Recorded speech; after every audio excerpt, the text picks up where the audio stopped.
حضرت عمر رضی اللہ تعالی عنہ کے اسلام پر مشرکین کا رد عمل۔ حضرت عمر رضی اللہ عنہ اس قدر شہ زور تھے کہ کوئی ان کا رخ نہ کرتا تھا۔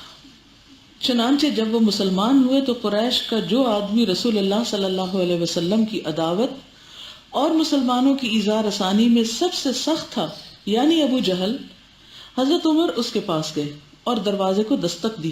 وہ باہر آیا اور دیکھ کر بولا، اہلاً و سہلاً، خوش آمدید، کیسا آنا ہوا؟ بولے، اس لیے آیا ہوں کہ تمہیں بتاؤں کہ میں اللہ اور اس کے رسول محمد پر ایمان لا چکا ہوں۔ یہ سنتے اس نے دروازہ بند کرتے ہوئے حضرت عمر سے کہا، اللہ تیرا برا کرے اور جو کچھ تو لے کر آیا ہے اس کا بھی برا کرے۔ نام اللہ کا لے رہا ابو جہل بھی۔ اس کے بعد حضرت عمر اپنے ماموں عاصی بن ہاشم کے پاس گئے اور اسے بتلایا تو وہ گھر کے اندر گھس گیا۔ اس کے بعد جمیل بن معمر جمحی کے پاس گئے۔ یہ شخص کسی بات کا ڈھول پیٹنے میں پورے قریش میں سب سے ممتاز تھا۔ اسے بتایا کہ میں مسلمان ہو گیا ہوں۔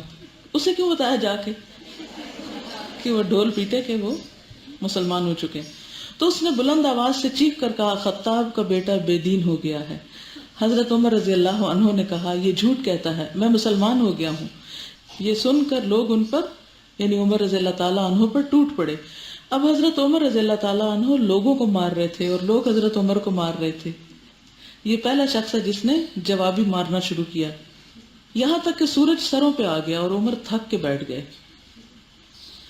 اس کے بعد جب گھر واپس ہوئے تو مشرکین نے اس ارادے سے جمع ہو کر ان کے گھر کا رخ کیا کہ انہیں جان سے مار ڈالیں۔ ان کا ریلا اتنا زبردست تھا کہ وادی گونج اٹھی تھی، لگتا ہے جلوس نکل آیا کوئی۔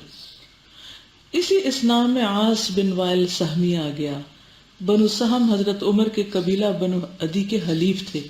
حلیف ہوتا ہے نا قسم کھا کے دوستی کرنا، پھر ہر چیز میں مدد دینا، چاہے صحیح اور یا غلط، یعنی الائنس ایک طرح سے قائم کر لیتے تھے۔ وہ دھاری دار یمنی چادر کا جوڑا اور ریشمی گوٹے سے آراستہ کرتا زیب تن کیے ہوئے تھا، یعنی ذرا ان یوزول لباس میں آئے تھے کہ لوگ متوجہ ہوں کہ یہ کون آ رہا ہے۔ اور وہ کیوں آئے تھے اس طرح؟ تاکہ آگے آ کر اپنا کام کر سکیں۔ اس نے پوچھا، کیا بات ہے؟ حضرت عمر نے کہا، میں مسلمان ہو گیا ہوں، اس لیے آپ کی قوم مجھے قتل کرنا چاہتی ہے۔ آس نے کہا، یہ ممکن نہیں۔ اس کے بعد وہ باہر نکلا، دیکھا کہ لوگوں کے ریلے سے وادی گونج رہی ہے۔ پوچھا، کہاں کا ارادہ ہے؟ لوگوں نے کہا، یہ خطاب کا بیٹا بے دین ہو گیا ہے۔ آس نے کہا، اس کی طرف کوئی راہ نہیں، یعنی تم اس کا کچھ نہیں بگاڑ سکتے۔ یہ سنتے ہی لوگ واپس پلٹ گئے۔ پھر وہی بات نا کہ شدید مخالفت میں اللہ سبحانہ و تعالیٰ پھر راستہ نکال دیتا ہے اور کوئی نہ کوئی آگے آ جاتا ہے بچانے کے لیے۔ حضرت عمر رضی اللہ تعالیٰ عنہ کے اسلام سے اسلام اور مسلمانوں کی عزت۔ جہاں تک مسلمانوں کا تعلق ہے تو حضرت عمر رضی اللہ عنہ کے اسلام لانے سے انہوں نے بڑی عزت اور قوت محسوس کی۔ اس سے پہلے مسلمان چھپ کر نماز پڑھتے تھے۔ وہ مسلمان ہوئے تو انہوں نے کہا، اے اللہ کے رسول، کیا ہم حق پر نہیں ہیں، خواہ زندہ ہیں خواہ مردہ؟ آپ نے فرمایا، بلا، کیوں نہیں؟ انہوں نے کہا، پھر چھپنا کیسا؟ اس ذات کی قسم جس نے آپ کو حق کے ساتھ بھیجا ہے، ہم ضرور نکلیں گے۔ چنانچہ مسلمان نبی صلی اللہ علیہ وسلم کو ہمراہ یعنی ساتھ لے کر دو صفوں میں نکلے۔ ایک میں حضرت حمزہ اور ایک میں حضرت عمر تھے۔ ان کے چلنے سے چکی کے آٹے کی طرح ہلکا ہلکا غبار اڑ رہا تھا، یہاں تک کہ یہ حضرات مسجد حرام میں جا داخل ہوئے۔ یہ دو لائنیں قریش نے دیکھا تو ان کے دلوں پر ایسی چوٹ لگی کہ اب تک نہ لگی تھی۔ آپ دیکھیے کہ کتنی شدید مخالفتیں، اور اسلام ہے کہ ترقی کرتا ہی چلا جا رہا ہے۔ اسی وجہ سے حضرت عمر کا لقب فاروق پڑ گیا۔ حضرت ابن مسعود کا بیان ہے کہ جب سے حضرت عمر نے اسلام قبول کیا، ہم برابر طاقتور اور باعزت رہے۔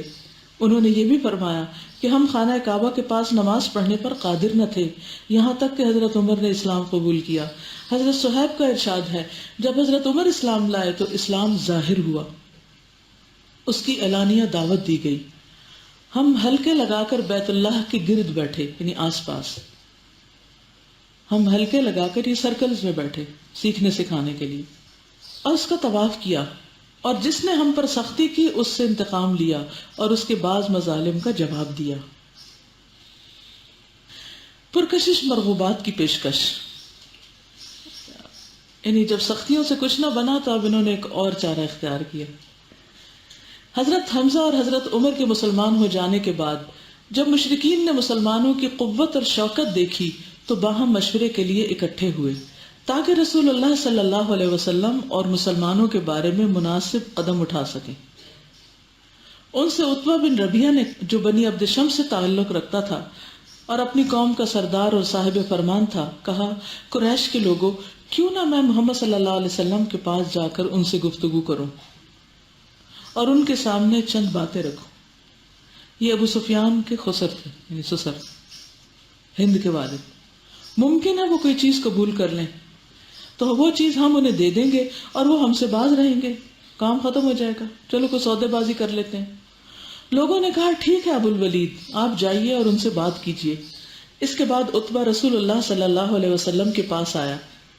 آپ مسجد میں تنہا بیٹھے تھے۔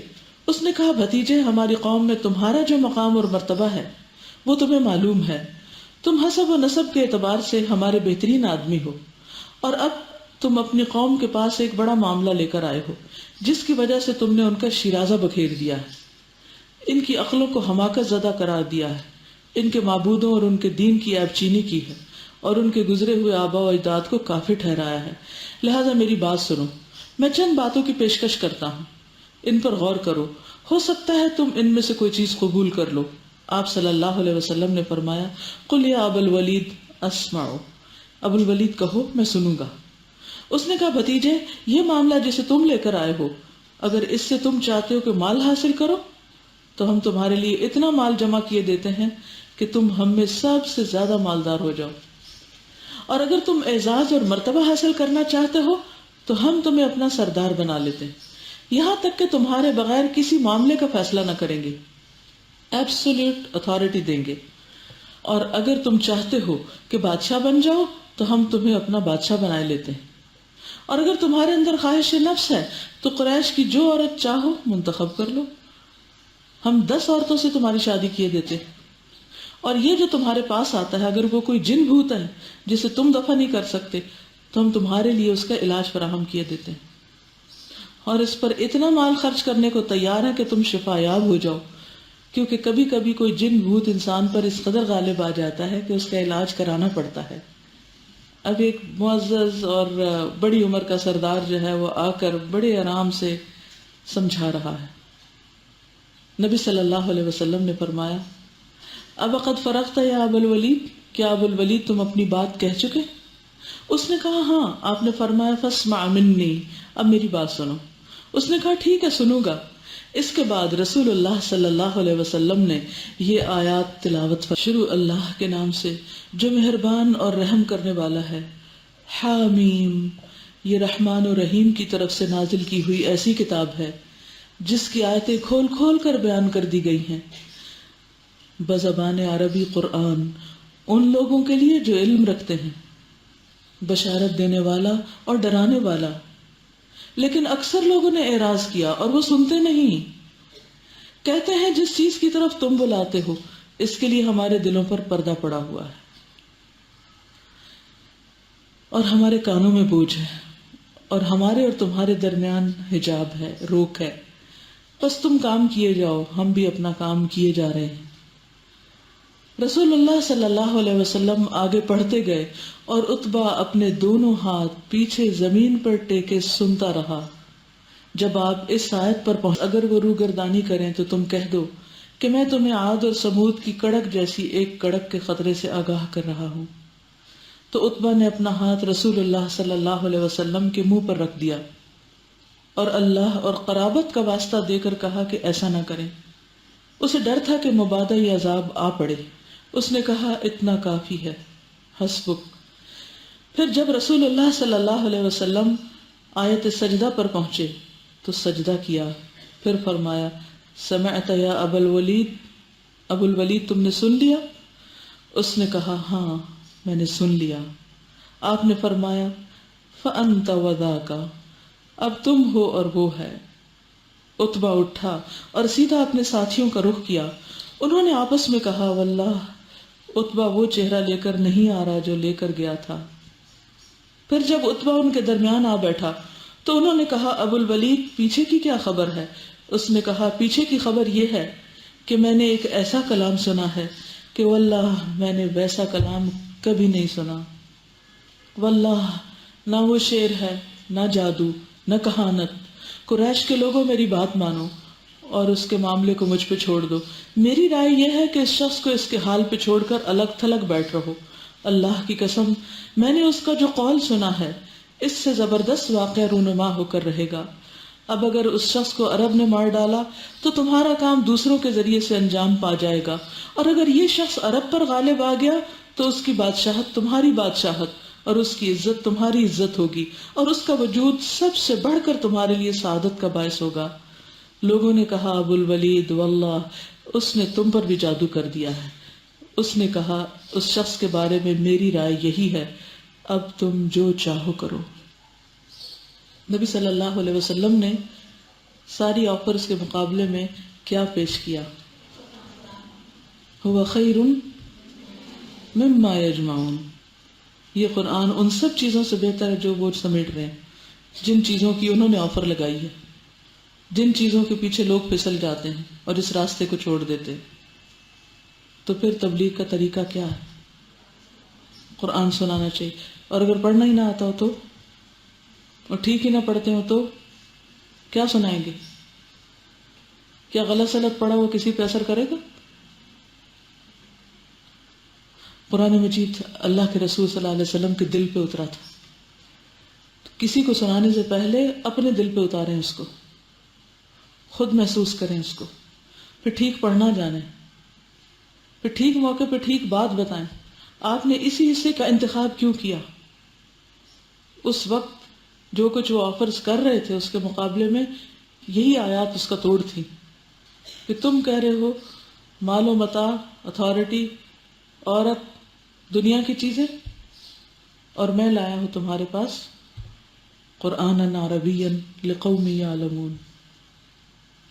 عرب بالکل جاہل نہیں تھے، بہت کچھ جانتے تھے، سمجھتے تھے، زبان کے ماہر تھے، عام زبان میں بات نہیں کرتے تھے، گھنٹوں شعروں کا مقابلہ ہوتا رہتا تھا. تو یہ قوم جب قرآن سنتی تھی تو اس کا حال عجیب ہو جاتا تھا. بڑے سے بڑا دشمن بھی متاثر ہوئے بغیر نہیں رہا.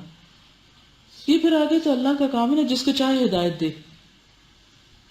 لیکن حیرت کی بات ہے نا کہ آج کے دور میں خود مسلمان قرآن کے پڑھنے، پڑھانے، سننے، سنانے کو منع کرتے ہیں کہ یہ ہر ایک کے بس کی بات نہیں اس کو پڑھنا. تو بھی اس قابل ہو جائیں پڑھنے کے. لیکن ہدایت کا ذریعہ یہی کتاب ہے، اور جب تک اس کی طرف ہم سب نہیں لوٹیں گے اس وقت تک ہدایت پا نہیں سکتے. یہی وہ راستہ ہے جو اللہ تک پہنچاتا ہے. احسن عمل وہی ہے جس میں نیت بھی اچھی اور طریقہ بھی رسول اللہ صلی اللہ علیہ وسلم کے طریقے کے مطابق ہو. تو تبلیغ بھی وہی اچھی ہو سکتی ہے جس میں آپ کی میتھڈالوجی کو استعمال کیا جائے اور قرآن ہی کی طرف پلٹا جائے. اور جس معاملے میں نیت اچھی اور درست ہوگی اس میں خود بخود خوبی آ جائے گی، وہ ایکسیلنس کے لیول پہ پہنچ جائے گا، کیونکہ وہ انسان کا پیشن بن جاتا ہے. پھر یہ نہیں ہو سکتا نیت اچھی اور پھر انسان جان بوجھ کے غلطیاں کرے. وہ کوشش ضرور کرے گا، پھر اس کوشش کا پھل کتنا آتا ہے وہ اللہ کے ہاتھ میں. ایک اور بات یہاں سے یہ پتہ چلتی ہے اس واقعے سے کہ اللہ کی طرف بلانے والے کے دل میں جب تک ان چیزوں سے غنا نہیں ہوگا، ان چیزوں کی ہرس اور ہوس نہیں نکلے گی، اس وقت تک تبلیغ میں اثر نہیں ہوگا اور وہ اپنے کرنے میں سچا نہیں ہوگا. تو اس لیے دنیا کی ان چیزوں سے استغنا ضروری ہے، ان چیزوں کا لالچ دل سے نکالنا ضروری ہے.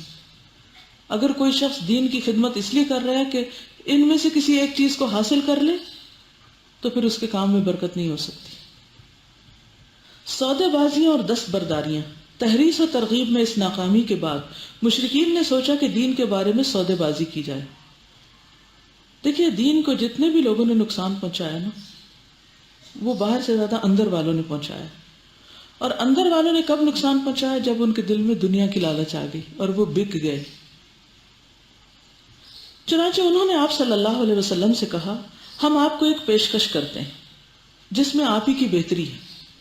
آپ نے پوچھا وما ہی، اور وہ ہے کیا؟ انہوں نے کہا 1 سال آپ ہمارے معبودوں کی پوجا کریں اور 1 سال ہم آپ کے معبود کی عبادت کریں گے. اب اگر ہم حق پر ہیں تو آپ نے اس سے ایک حصہ لے لیا، اور اگر آپ حق پر ہیں تو ہم نے اس سے حصہ لے لیا۔ کیا زبردست پرکشش طریقہ تھا بات پہنچانے کا۔ آؤ کمپرومائز کر لیتے ہیں۔